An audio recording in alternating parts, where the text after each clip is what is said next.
Ok famille, c'est vraiment un endroit sympa, un endroit calme, super bien agencé avec toutes les plantes et tout. Euh,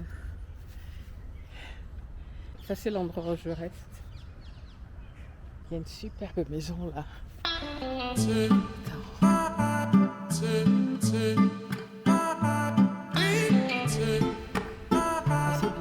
bizarre.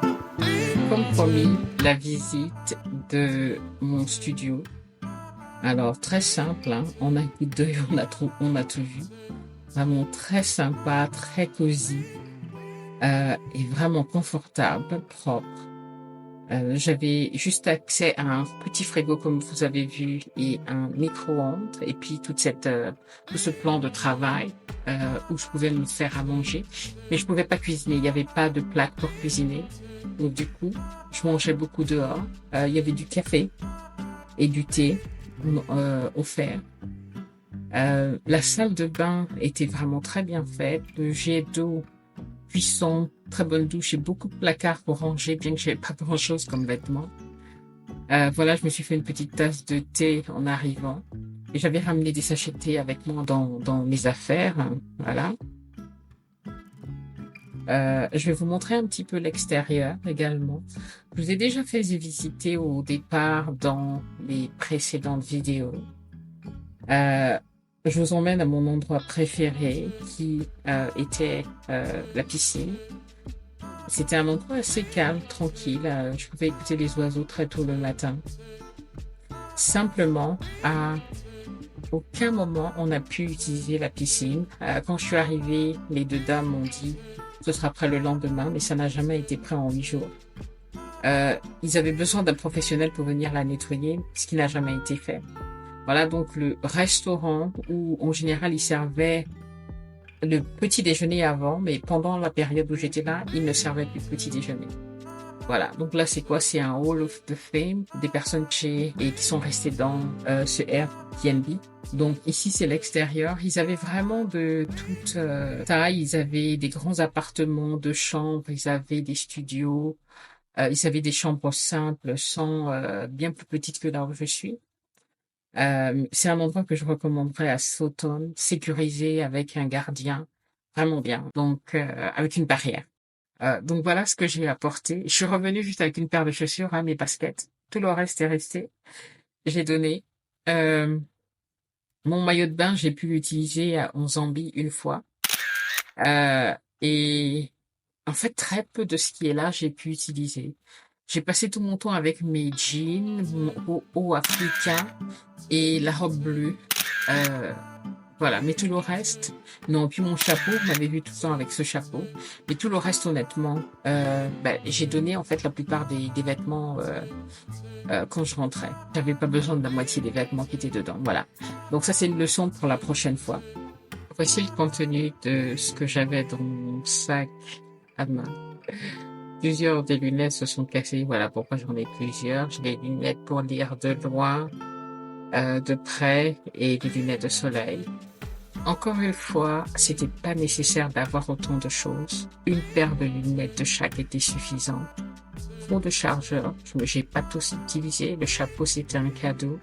Les pochettes là contenaient tout ce qu'il y a sur la table. J'aurais pu avoir moins de choses. Mon sac à main était très très lourd. J'avais 3 batteries de recharge. Euh, Vu qu'il y a des coupures d'électricité en Afrique du Sud maintenant. Voilà. Mais la prochaine fois, je réduirai la quantité des choses dans mon sac parce que c'était extrêmement lourd. Si vous vous souvenez, dans la précédente vidéo, je vous ai montré un petit peu le shopping que j'ai fait avec Uber Eats. Je me suis fait livrer. Je suis déjà dans le noir à cette heure-ci, vu que il y a beaucoup de coupures d'électricité en Afrique du Sud, 3 fois par jour, et c'est des coupures longues qui durent entre 3 et 4 heures. Et donc à ce moment-là, c'était mon téléphone qui m'éclairait. Et puis je me faisais une petite salade, vu qu'il n'y a pas de cuisinière, il n'y a pas pour faire à manger, donc ou je mange froid, ou je commandais à l'extérieur. Alors là, je suis dans un Uber. Uber est le moyen de transport le plus sûr et pas cher du tout. Alors je vais à la rencontre d'une des copines de la communauté des femmes noires que j'allais rencontrer en Afrique du Sud. Donc je partage un petit peu avec vous ces moments-là.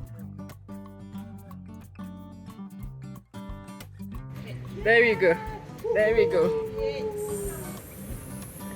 Popping bottles.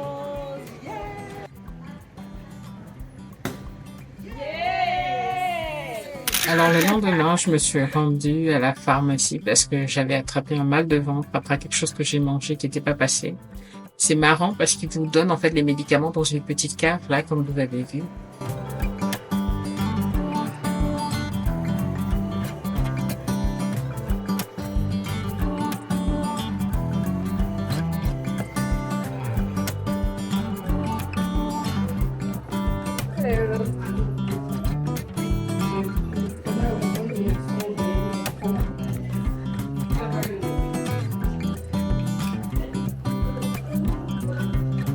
Hello famille. Alors, euh, une petite sortie aujourd'hui.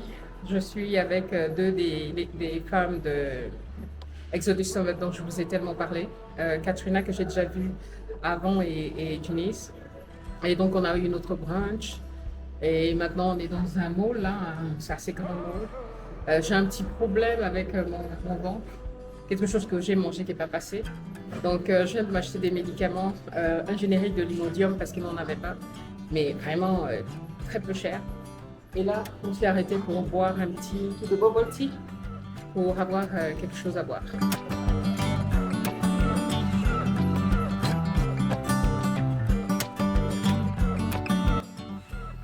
Alors, je vous laisse en musique admirer. On a fait un tour dans un magasin qui vendait des vêtements, bijoux, accessoires africains. C'est vraiment sympa, très bien agencé. Il y avait tellement de choix. Je vous laisse admirer tout ça en musique. C'est parti.